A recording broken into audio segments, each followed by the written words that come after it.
समय बदल गया है। अब अगर हमारे अधिकारों पे कहीं से भी हमला होगा तो हम लोग चुप बैठने वाले नहीं हैं। जब 10% आर्थिक आधार पर आरक्षण आप सामान्य जाति के बच्चों को दे सकते हैं, सामान्य जातियों को दे सकते हैं, तो 10% आरक्षण आप अति पिछड़ी और अति दलित जातियों को क्यों नहीं दे सकते? सरकार ये बताए। और अभी ये आंदोलन खत्म नहीं हुआ है।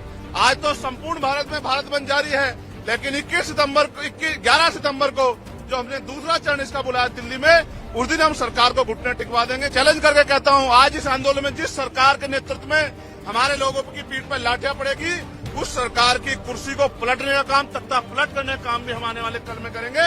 इस बात का भी मैं सरकार को चैलेंज देता हूं, मेरी बात को याद रखना। मैं सरकार का विरोधी तो हूं। जब तक सरकार जिम्मेदारी से कोई काम नहीं करेगी, हम सरकार की नीयत पे शक करते हैं, हम सरकार का भरोसा नहीं करेंगे। चंद्रशेखर, आप यहाँ क्यों आए हैं? मैं यहाँ जिस समाज ने सड़कों पे उतर के इस केंद्र की सरकार को और सुप्रीम कोर्ट में बैठे जजों को ये बताने का काम किया है कि समय बदल गया है। अब अगर हमारे अधिकारों पे कहीं से भी हमला होगा तो हम लोग चुप बैठने वाले नहीं हैं।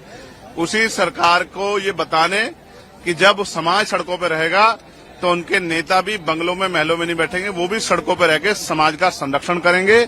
जिस तरह से पूरे देश में भीम आर्मी आजाद समाज पार्टी के लोग जिला मुख्यालयों पे सड़कों पे उतर के संवैधानिक तरीके से अपना ज्ञापन दे रहे हैं, अपनी बात रख रहे हैं, बंद को सफल बना रहे हैं, ऐसे ही कार्यकर्ता के तौर पे हम दिल्ली में अपनी ड्यूटी को अदा कर रहे हैं। हम दिल्ली के जंतर मंतर पे पिछले कई घंटों से अपने आंदोलन को मजबूत कर रहे हैं और ये संदेश दे रहे हैं, सारी चीजों पर नजर भी रख रहे हैं कि हम इस आंदोलन से पीछे हटने वाले अब नहीं।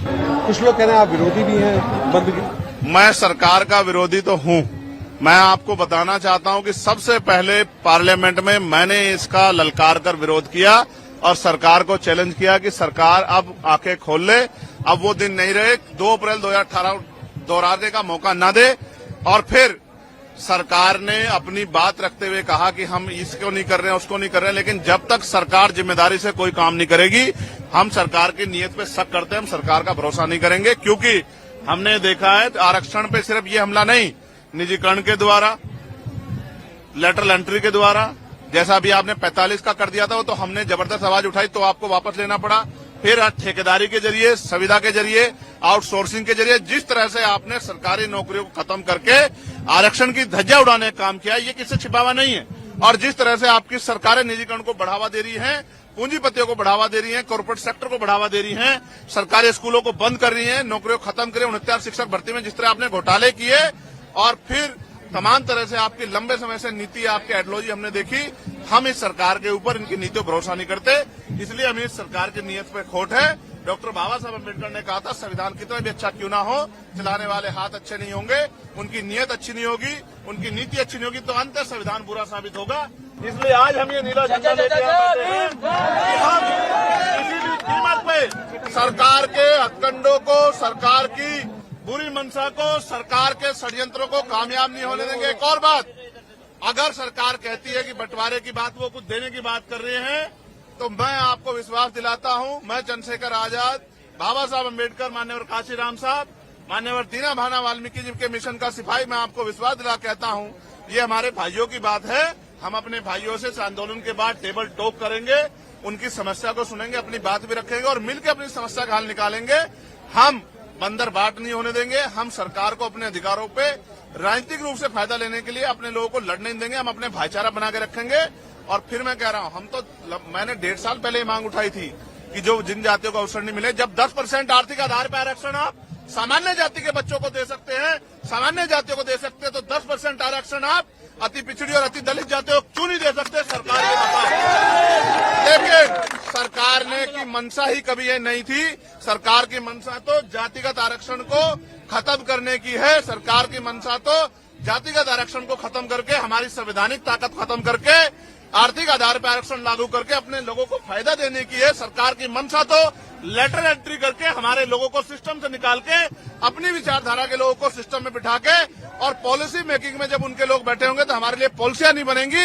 इसलिए हमें सरकार की नीयत पे खोट है। हम अपने भाइयों के साथ खड़े हैं। अगर हमारे भाइयों को हिस्सा देने की बात आएगी तो हम अपना हिस्सा भी उनको दे देंगे, लेकिन सरकार की नीयत के खोट को और सरकार की प्रणालियों को हम लोग लागू नहीं होने देंगे। और अभी ये आंदोलन खत्म नहीं हुआ है। आज तो संपूर्ण भारत में भारत बंद जारी है, लेकिन 11 सितंबर को जो हमने दूसरा चरण इसका बुलाया दिल्ली में, उस दिन हम सरकार को घुटने टिकवा देंगे। अगर आज सरकार ने घुटने नहीं टेके, उसके बाद जब पार्लियामेंट का सेशन चलेगा, आप मेरी बात को याद रखना, हम सरकार को घुटने टिकवाने के लिए एक इतनी बड़ा जन समर्थन यहाँ दिल्ली में जुटाएंगे कि सरकार की आंखें खुल जाएंगी, नींद खुल जाएगी, और हम अपने आरक्षण पे, अब अपने अधिकारों पर किसी भी तरह की जो है हमला बर्दाश्त नहीं करेंगे। अपनी भाईचारे को बना के रखेंगे, अपनी एकता को बना के रखेंगे और दुश्मन की चालों को भी कामयाब नहीं होने देंगे। मैंने सरकारों को ये भी कहा है, जिस तरह लाठियां बिहार में हमारे लोगों पे मार रहे हो, हमारे लोगों को पीटने के चक्कर में एसडीएम को ही पुलिस ने पीट दिया। ये जो लाठी मारने की प्रथा है, इसका भी सूद समेत हम लोग जवाब देंगे आने वाले कल में, और आपकी लाठियों का जवाब जो है हम लोग अपने तरीके से, संवैधानिक तरीके से देंगे। और मैं चैलेंज करके कहता हूं, आज इस आंदोलन में जिस सरकार के नेतृत्व में हमारे लोगों की पीठ पर लाठियां पड़ेगी, उस सरकार की कुर्सी को पलटने का काम, तख्ता पलट करने का काम भी हम आने वाले कल में करेंगे। इस बात का भी मैं सरकार को चैलेंज देता हूं, मेरी बात को याद रखना। चंद्रशेखर जी, जो 2000 इलेक्शन में अभी पार्लियामेंट के जो इलेक्शन हुआ, उसमें जो लोग संविधान की कॉपी लेकर घूम रहे थे, आरक्षण और संविधान को बोले थे कि आरक्षण खत्म कर दिया जाएगा, और आज वो कहाँ दिखाई दे रहा है? देखिए, मैं आज अपने समाज के संरक्षण के लिए, समाज के आवाज को मजबूत करने के लिए सड़क पर उतरा हूं। आज मैं किसी को कुछ नहीं कहना चाहता। हमारे समाज की आंखें वो सबको देख रहा है, कौन क्या कर रहा है। समाज की आंखें नहीं, ऐसा नहीं समाज की आंखें नहीं है, समाज देख रहा है। और अब समाज आने वाले कल में जो फैसले लेगा, उनसे सभी दलों को एहसास होगा कि किस तरह से चुप्पी रखी जाती है और किस तरह से बंद मुंह करके सरकार को समर्थन दिया जाता है।